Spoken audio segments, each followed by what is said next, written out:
قصر شاه بوبوجان، از قصر سلطنتی تا موزیم مردم شناسی.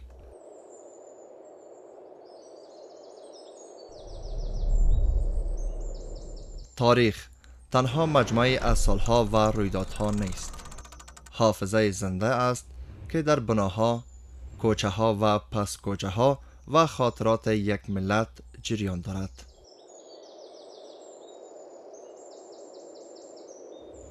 اینجا قصر شاه بوبوجان است.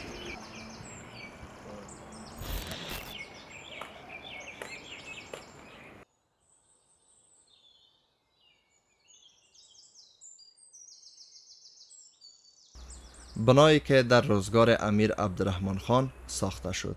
این قصر روایتگر داستان قدرت، معماری، فرهنگ و هویت اند. داستانی که از اواخر قرن 19 آغاز می شود و تا امروز ادامه دارد.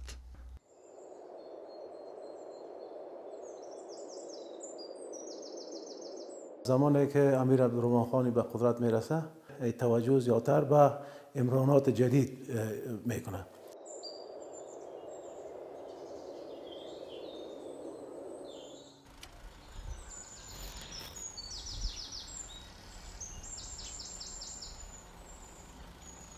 آرشیف ملی و دیگه خود مقبره امیر عبدالرحمن خان، هتل باغ بلا که به نام هتل امیر عبدالرحمن خان است، و خود قصر شاه بوبوجان با شما همینک من صحبت میکنیم، از جمله از ساخت و ساز امو دوره است.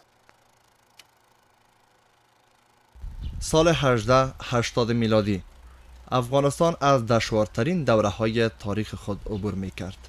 جنگ های داخلی، رقابت های منطقه‌ای و کشمکش قدرت های بزرگ ساختار سیاسی کشور را متزلزل ساخته بود.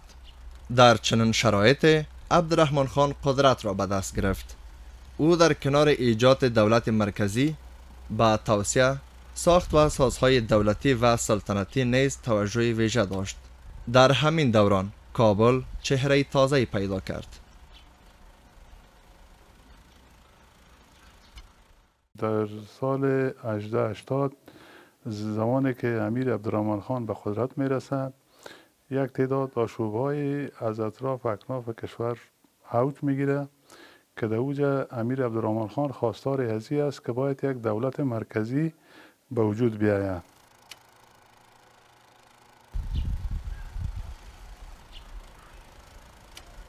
زمانی که دولت مرکزی را به وجود میاره، به فکر ازی میشه که باید امی وضعیت تغییر کنه از نگاه اقتصادی و اجتماعی. زمانی که امیر عبدالرحمن خان به کشورهای اروپایی سفر میکنه، بر ازیت یک مفکوره پیدا میشه که ما در وطن خود باز هم ما بتونم یک قصر مانند اروپا را بسازم، البته با شیوه معماری اروپایی و شیوه معماری سنتی خود مردم افغانستان.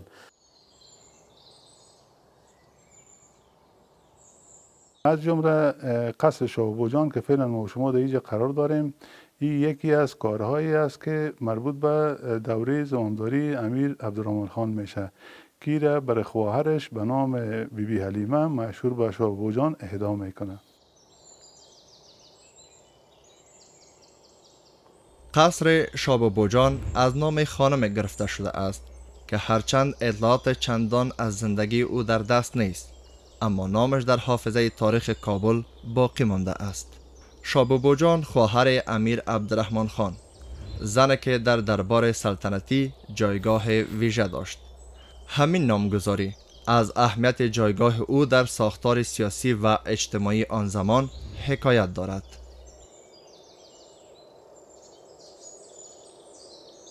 قصر تقریبا داخل حدود 12 جریب زمینی ساخته شده که بازی به مرور زمان از زمین از کاسته شده و به شکل اولیش باقی نمانده و خرد شده. ویژگی های منحصر به فرد خود این قصر داره، چرا زمانی که ما به تزیینات اتاقهای ازی ببینیم، اکثرا اتاقهای ازی از جمله اتاق سالون تزیینات نباتی و حیوانی در قسمت سقف اتاق، پایینتر از سقف اتاق به چشم میخوره و اکثرا زیادتر از چوب هرچه استفاده کردن. خود اینمی زینه هایی که هست این چوب هرچه که نماد اعظمی دوره امیر عبدالرحمن خان داره.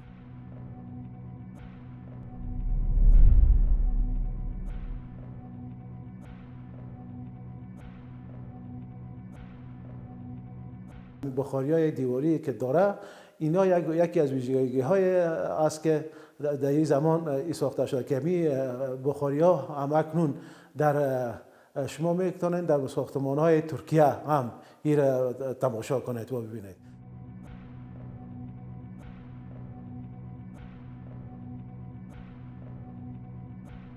این قصر هم اکنون که ما شما صحبت میکنیم که دارای 3 زینه چوبی است که یکی از ویژگی‌های خود همین دوران میباشه که و همچنان دارای طاق و طاقچه و بعض کمان‌ها میباشه که این همکاری مهندسین اتریشی و همکاری مردم محلی کابل این ساخته شده. البته باید بگوییم که در او وقت یا کوشش میکردن که از امو مواد ابتدایی یا مواد سنتی امو وقت چون در دسترسشان قرار داشت از امو استفاده میکردن.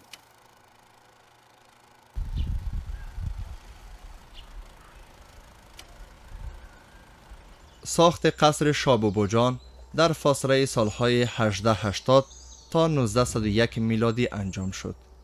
طرح آن را یک مهندس اتریشی تهیه کرد، یکی از متخصصانی که به دعوت دربار افغانستان برای طراحی ساختمان‌های جدید به کابل آمده بودند.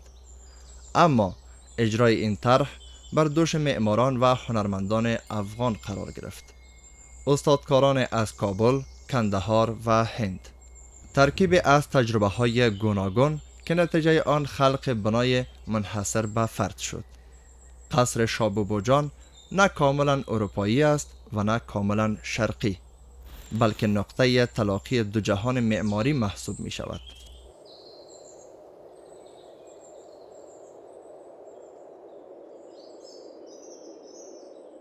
مکس هنرها از دوره یونان به این طرف، هنرها در افغانستان زمان که یا آمدند هنرهای حاصلی که مردم خود افغانستان داشت مچ شد و این همونطور سینه به سینه ما. مثلا ما در اینجا ستونپاهای داریم در بخش ساختمان برنده قسمت جنوب از این موزیم که تزیینات دوری که یونان باختر در اینجا دیده میشه.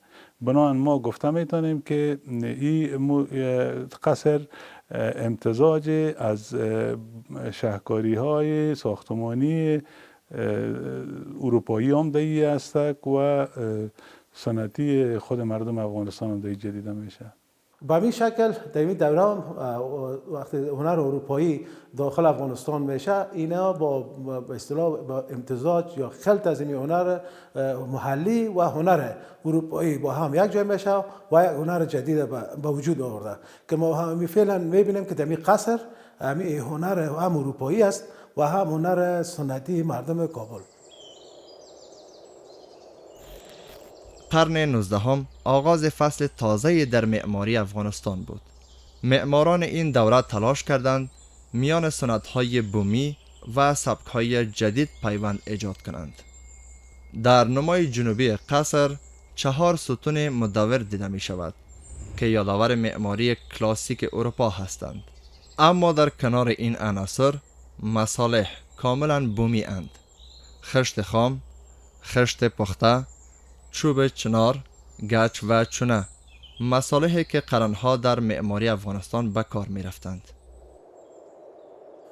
این قصر دارای 40 اتاق است، 2 منزل معمار شده که با دیوارهای بسیار عریض، مواد ساختمانیش عبارت از خشت است، گل است، کاغل است و چوب که زیادتر از چوبای کنر یا نورستان در استفاده شد به خاطر از اینکه چوب از این کاملا هرچه و هرچه اصلی خود افغانستان است و دیگه شما میبینید مثلا بعضی جای کمان ها و به شکل قیچی و گپا، اینا خودش هم از هنرهای مهم مردم کابل است که در این قصر به مشاهده میرسد. اتاقها موازی با یک دیگه است که یکی از شیوه های مهندسی همو دوره بوده و این هنر ما میتونیم بگوییم که هنر حاصل مردم افغانستان است، به خاطر از اینکه در قسمت امی دالیزها باز تاقچه ها در اینجا دیده میشه به خاطر نمای خود امی تعمیر. و دیگه یکی از ویژگی های خاص خود ساختمان های دوره امیر عبدالرحمن خان این است که مقابل امی دروازه ورودی یک باغ یا باغچه است که یکی از ویژگی هایش است.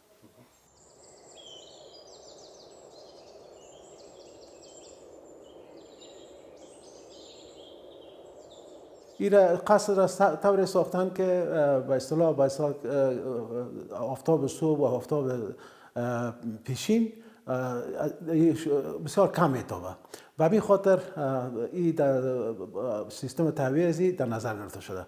و همچنان شما اگر ببینید در معماری های صنعتی مردم کابل در تمام ساختمان‌ها، چه در شهر کهنه چه در داخل کابل است، این روباخانه ها موجود است. او دو علت داشت. یک علتش که سیستم تهویه و گپار در نظر میگرفت و علت دیگه‌اش که نم بالا نمیشد و خود دیوارها و ساختمان از بین نمیبرد.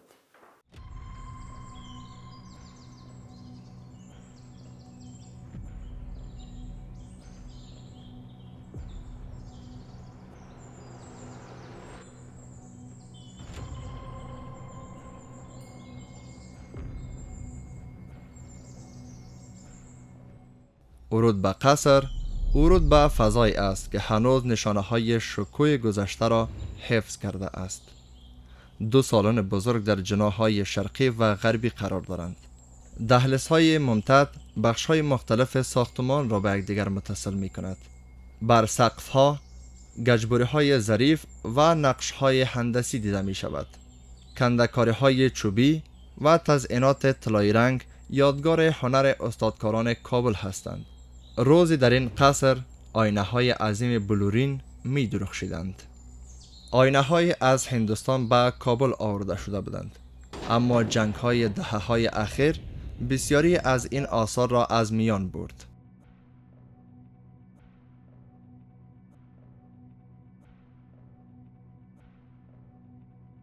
در اینجا قبلا معاونیت علوم طبیعی تکنیکی اکادمی علوم جابجا بود و در سال 1371 وقتی که جنگ ها هم در گرفت و بعد از او که این از به اصطلاح تخریبات زیاد متقابل شده این قصر و باز هم اما معاونیت علوم طبیعی تکنیکی اکادمی علوم در اینجا به اصطلاح دفاترش بودن و بعدها این باز دوباره ساخت و ساز شد، البته تحت نظر ریاست محترم آبادات تاریخی و ریاست مرکز بین‌المللی تحقیقات کوشنی اکادمی علوم. این دوباره بازسازی شد و اصالت تاریخی خود تا جای حفظ کرده. یعنی یک حافظه تاریخی اگر مثلا 40-50% شاید تخریب میشه، 40-50% دیگه شاید باقی میمونه و اصالت تاریخیش تقریبا یعنی تا اندازه اصالت تاریخی خود به شکل اولی شد، اولی خود حفظ کرده. اما مواد ساختمانی که قبلا در کار شده بود حال هم کار شده و فعلا الحمدلله جور است. در قسمت تخریبات خود قصر که در اثر جنگ‌های تنظیمی تخریب شده، قسمت فوقانیش قسما صدمه دید. منتها نظر به فتوحات قبلی که در آبادات تاریخی وجود داشت و نماینده آبادات تاریخی و انجینیران اکادمی علوم دوباره به بهره برداری و اعمار شد.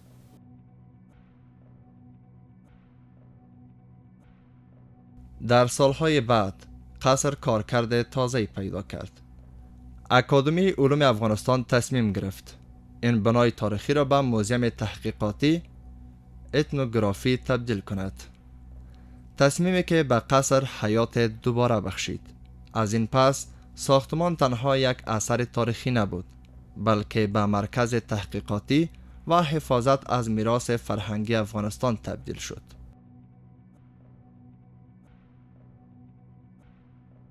در سال 1381 این طبق فرمان شماره 45 حامد کرزی رئیس جمهور وقت، این البته این موزیم من حیث یک موزیم علمی تحقیقی اتنوگرافی تأسیس شد که در اینجا اتنیکای مختلف افغانستان که در افغانستان زندگی دارند وسایل کاریشان، لباسشان، زیوراتشان اینجا جابجا شود و نمایندگی از فرهنگ و کارهای فرهنگی مردم افغانستان این نمایندگی کنه. این موزیم به این منظور ساخته شده که دانشمندان در مورد اتنیکای مختلف افغانستان اگر تحقیق میکنن میتونن بیان اینجا آثار مختلف از دوره‌های از اقوام مختلف افغانستان در اینجا تحقیق کنن و رسالات کتابات خود بنویسن.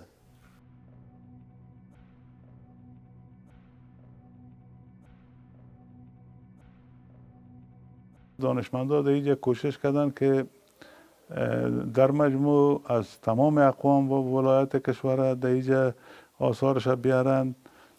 خب نظر به بعض مشکلات و چیزی که هست، یک تعداد آثار مثلا شامل آثار پشتونا است، بلوچا است، ازبکا است، آثار مردم کابل است، آثار اتنیکی. این موزیم میتونه تفاوت‌ها و مشابهت‌ها را برای علاقمندای خود نشان بده.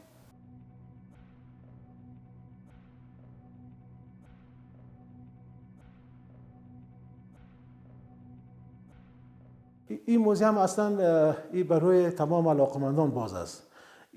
به نام علمی تحقیق است. کسایی میتونه دانشمندان میتونه تحقیق بکنه و کسای مثل گردشگرا، متعلمین، محصلین که در این راستا البته تحقیق میکنن یا اگر تحقیق نمیکنن به خاطر بازدید و به خاطر شناسایی فرهنگ افغانستان و به خاطر اصالت تاریخی افغانستان، هر کس میتونه از این موزیم دید و بازدید کنه و سالانه تقریبا بیش از صدها نفر یا 500 نفر یا بالاتر کمتر یا از این موزیم بازدید میکنند، چه داخلی باشه چه خارجی. این موزیم در خدمت تمام علاقمندان است و باز است.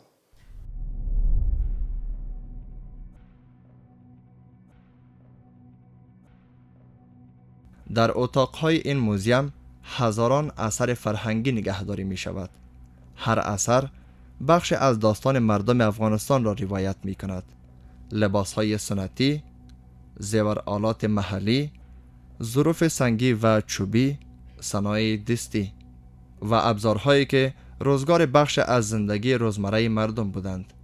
این مجموعه تنوع فرهنگی افغانستان را به نمایش می‌گذارد.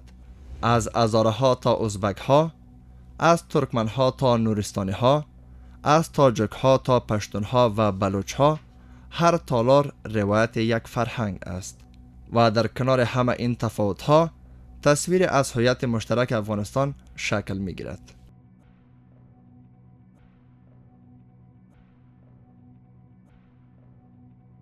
اصلا در ابتدا و زمانی که موزیم تأسیس شد، یک هیئت متشکل از چند نفر و چند ارگان البته تعیین شد، به ولایات مختلف اعزام گردید تا آثار اتنوگرافی اقوام مختلف از ولایات افغانستان جمع‌آوری کنند و به این موزیم بیارن. به خاطر از اینکه این یک مبرمیت بسیار خاص داشت، به خاطر از اینکه میتونیم از این طریق وسایل کار، لباس، زیورات و عنعنات، رسوم و عنعنات مردم افغانستان را به تمام جهانیان شناسایی بگیریم که این به اون اساس این موزیم تأسیس شد که فعلا به شکل یک موزیم اساسی اتنوگرافی ما فکر میکنم در سطح افغانستان کلانترین موزیم اتنوگرافی در سطح افغانستان است. البته بگوییم که این یک موزیم تحقیقی علمی است. بر علاوه از این که تحقیقی علمی است، تعدادی از مردم به شکل آزادانه میتونن از این دیدن کنن و خصوصا جوانا و نوجوانایی که میاین از داشته های فرهنگی گذشته خود با خبر میشن. یک موضوع دیگه ای که این موزیم میتونه جوابگوی امو زوایای تاریخ کشور خود باشه.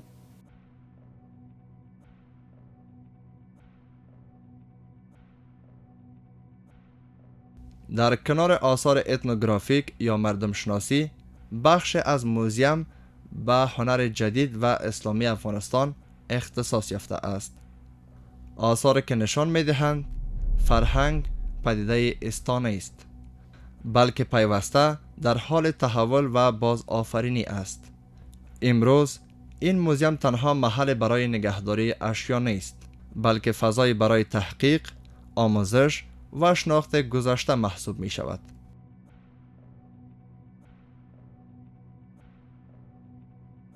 در سال 1395 پروفسور امان الله حیدرزاد، یکی از استادان اسبق 15 هنرهای زیبای کابل که در امریکا زیست میکرد، او حاضر شد که یک تعداد آثار خود به این موزیم هدیه کنه، این اهدا بکنه که خوشبختانه همون کار شد و شما به اکنون میبینید که بعضی آثار کولیوگرافی در پولی از بعضی مداله های گپای است داخل از این موزیم که توسط حیدرزاد این هنر معاصر است.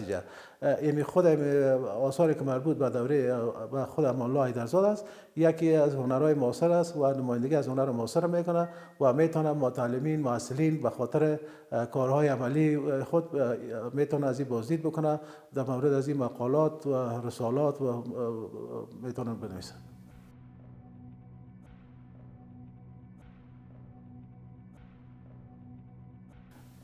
کالیگرافی اسلامی میتونه که به اصطلاح اکثرا کلمات شریف است که به شکل دوبودی و سیبودی یعنی به نام تریدی هم یاد میکنن.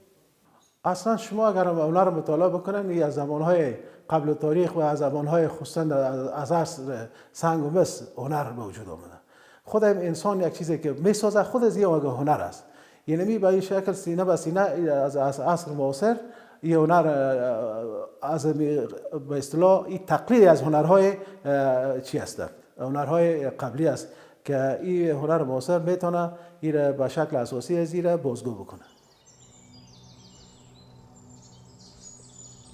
در جهانی که هر روز بخش از حافظه تاریخی خود را از دست می دهد، حفظ چنین بناهای اهمیت فراتر از نگهداری یک ساختمان دارد. قصر شابوباجان تنها مجموعه از خشت، چوب و گچ نیست. این بنا حافظه یک ملت است. شاید راز ماندگاری این قصر نیز در همین باشد، این که هنوز پس از گذشت بیش از یک قرن داستان افغانستان را برای نسل‌های آینده بازگو می کند.